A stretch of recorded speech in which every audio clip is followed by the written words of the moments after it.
Welcome. In this video tutorial we will see how to load a txt file of coordinates to QGIS. If we open the txt, we see that this file contains coordinates with the capitals of Chile. We have a column with the name. The other two columns correspond to the x-coordinate and y-coordinate. The information in the columns is separated by a tab key. As we can see in the file name, the system in which these capitals are located is QGIS 84. We close here. We open QGIS. To load this file as a layer of points, we go to Layer, Add Delimited Text Layer.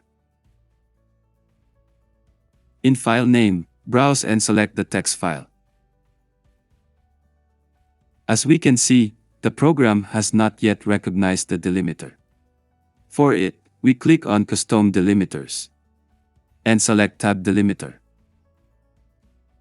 If we click on Record and Fields options, we notice that the first column of the table is automatically recognized as the name of the point to be created. In Geometry Definition, we make sure that the columns of the file correspond to the correct XY coordinates. As the program has not yet assigned any projection system to the points to be loaded, click on this button.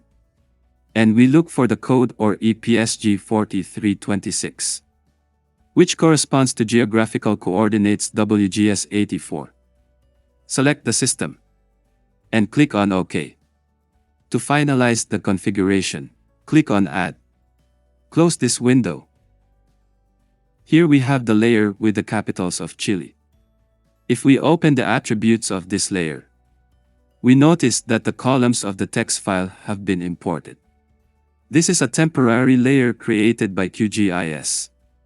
If we want to keep it, we have to export it.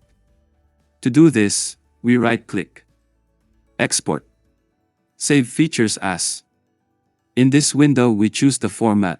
We have Shapefile, GeoPackage from QGIS, DXF from AutoCAD, among others. Once the format is selected, we only assign the name and the location path that this layer of points will have. With this we finish this lesson. Thank you.